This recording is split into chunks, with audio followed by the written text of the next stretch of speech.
வணக்கம். மௌனத்தின் பின்னால் மறைந்த உண்மை.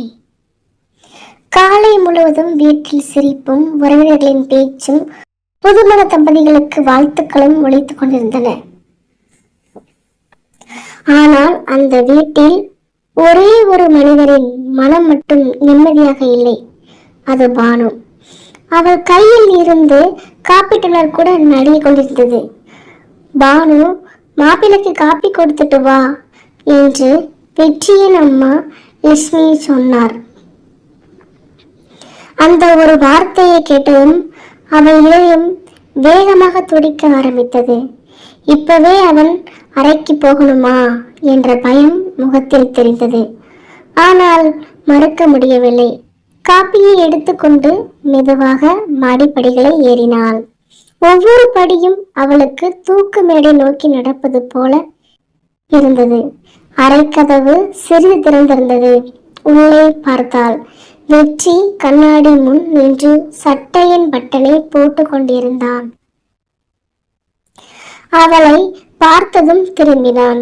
இவ்வளவு நேரமா ஒரு காப்பி கொண்டு வர என்றான். அவள் எதுவும் பேசாமல் டம்ளரை நீட்டினாள்.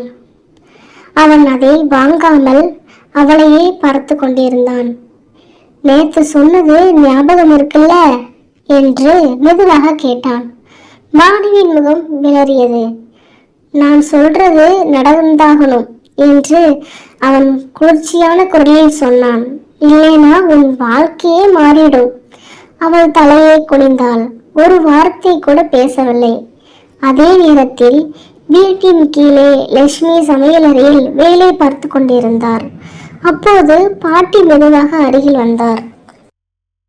லட்சுமி, பானு முகத்தை பார்த்தியா? பார்த்தேம்மா. ரொம்ப சோர்வா இருக்கு. சோர்வா இல்ல, பயந்த மாதிரி இருக்கா? லட்சுமி கையில் இருந்த கரண்டி நின்றது. உனக்கும் அப்படிதான் தோணுதாமா? ஆமாம். நம்ம வெற்றி ஏதாவது என்று சொல்லிவிட்டு இருவரும் அமைதியாகி போனார்கள். மகனை பற்றி அந்த சந்தேகத்தை வாய்விட்டு சொல்லவே லட்சுமிக்கு மனம் வரவில்லை. மதியம் வெற்றி வேலைக்கு போவதாக வெளியே கிளம்பினான். அவன் காரில் ஏறி சென்று சில நிமிடங்களில் ஒரு கருப்பு கார் வீட்டின் முன் வந்து நின்றது. அதில் இருந்து 40 வயது மதிக்கத்தக்க ஒருவர் இறங்கினார். அவரை பார்த்ததும் பாட்டி அதிர்ச்சி அடைந்தார். டாக்டர் ரமேஷ், வாங்க டாக்டர். வெற்றி வீட்டில் இல்லையா? வேலைக்கு போயிட்டான். சரி, நான் வந்ததும் அவனுக்கு தெரிய வேண்டாம். லட்சுமியும் பாட்டியும் குழப்பமாக பார்த்தனர். டாக்டர் மெதுவாக அமர்ந்தார். நான் ஒரு முக்கியமான விஷயம் சொல்ல வந்திருக்கேன். என்ன டாக்டர்? அவர் ஆழமாக மூச்சை விட்டார். வெற்றி 6 மாதத்துக்கு முன்னாடி என்னிடம் சிகிச்சைக்கு வந்தான். எதுக்கு? அது அவர் தயங்கினார். இந்த விஷயத்தை நான் சொல்லக்கூடாது. ஆனா இனிமேல் சொல்லாம இருந்தா ஒரு பெண்ணோட வாழ்க்கையே பாதிக்கப்படும். லட்சுமியின் இதயம் வேகமாக துடித்தது. என்ன விஷயம் டாக்டர்? வெற்றிக்கு மிகுந்த மன அழுத்தமும் கோப கட்டுப்பாட்டிலும் பிரச்சனை இருக்கிறது. அதோடு குழந்தை பெறுவது பற்றிய கவலையும் அவனை பாதித்திருக்கிறது. தொடர்ந்து சிகிச்சை பெற சொன்னான். ஆனால் பாதியிலேயே நிறுத்திவிட்டான். அந்த வார்த்தைகள் லட்சுமியை அதிர்ச்சியில் ஆழ்த்தின. அதனால்தான் அவன் கல்யாணத்துக்கு இவ்வளவு அவசரப்பட்டானா? டாக்டர் அமைதியாக தலையசைத்தார். அவனை உடனடியாக மீண்டும் சிகிச்சைக்கு அழைத்து செல்லுங்கள். இல்லை என்றால் அவனுடைய கோபம் குடும்பத்தையே சேர்த்துவிடும். அதே நேரத்தில் மேல் மாடியில் இருந்து பானு தண்ணீர் எடுக்க கீழே வரும்போது இந்த உரையாடலின் கடைசி சில வார்த்தைகளை மட்டும் கேட்டாள். அவனுக்கு சிகிச்சை தேவை, குடும்பம் பாதிக்கப்படும் என்ற வார்த்தைகள் அவள் காதில் விழுந்தன. என்ன ரகசியம்? வெற்றி ஏன் இப்படி நடந்து கொள்கிறான் என்ற கேள்விகள் அவள் மனதில் சுழன்றன. அந்த ரகசியத்தை கண்டுபிடிக்க வேண்டும் என்று முதல் முறையாக பானு மனதில் உறுதி செய்தாள். ஆனால் அவளுக்கு தெரியவில்லை.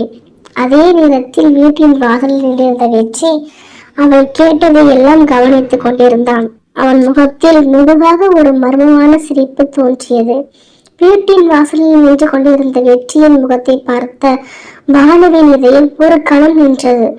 நின்றது போல ஆனது. அவன் எல்லாத்தையும் கெட்டுட்டானா என்ற பயத்தில் அவள் அங்கேயே நின்றாள். ஆனால் எதிர்பாராத விதமாக வெற்றி எதுவும் பேசாமல் தனது அறைக்குள் சென்று கதவை மூடிக்கொண்டான்.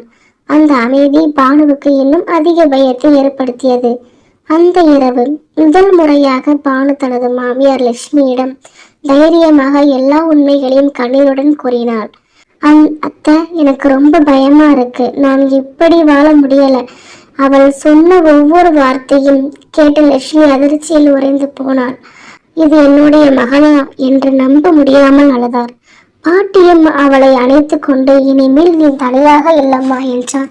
அடுத்த நாள் காலையில் லட்சுமி, பாட்டி, டாக்டர் ரமேஷ் மூவரும் சேர்ந்து வெற்றியிடம் பேச முடிவு செய்தனர். வெற்றி ஆரம்பத்தில் கோபமாக கத்தினான்.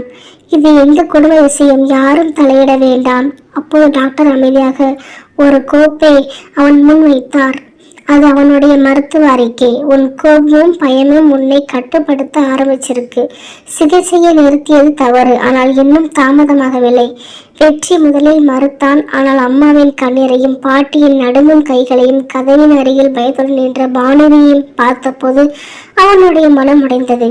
அவன் மெதுவாக அமர்ந்து அழ ஆரம்பித்தான். நான் தோல்வி அடைந்தவனா ஆகிடுவனோ என பயந்து அதனால்தான் எல்லோரையும் காயப்படுத்தி விட்டேன். அது அவன் முதல் முறையாக தனது தவறை ஒப்புக்கொண்ட தருணம். அதன் பிறகு வெற்றி மனநிலை மருத்துவரிடம் தொடர்ந்து சிகிச்சை பெற ஆரம்பித்தான். கோபத்தை கட்டுப்படுத்தவும் உறவில் மரியாதை, சம்மதம், பொறுப்பு ஆகியவற்றின் முக்கியத்துவத்தையும் கற்றுக்கொண்டான்.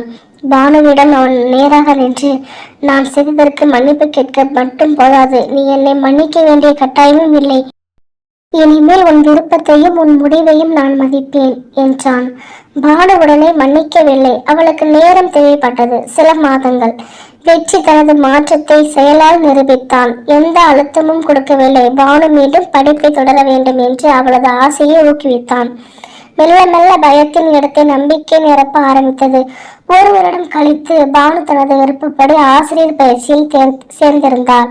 வெற்றியும் தனது சிகிச்சையை தொடர்ந்து அமைதியான மனிதராக மாறியிருந்தான். ஒரு மாலை இருவரும் வீட்டு தோட்டத்தில் அமர்ந்திருந்தனர். நம்ம வாழ்க்கை மறுபடியும் தொடங்கலாமா என்று வெற்றி கேட்டான். இந்த முறை பானு புன்னகையுடன் அவன் கையை பிடித்தாள். இந்த முறை பயத்தால் இல்லை, என் விருப்பத்தாலே. அந்த பதில் வெற்றியின் கண்களில் கண்ணீரை வர வைத்தது. சில ஆண்டுகள் கழித்து இருவரும் மருத்துவரின் ஆலோசனையுடன் குடும்பத்தை தொடங்க முடிவு செய்தனர். அவர்கள் வீட்டில் பிறந்த குழந்தை பயத்தால் அல்ல, அன்பாலும் பரஸ்பர மரியாதையாலும் வரவேற்கப்பட்டது. நன்றி. இதே போன்ற கதையை பார்க்க நம்மளுடைய சேனலை சப்ஸ்கிரைப் பண்ணிக்கோங்க. தேங்க்யூ.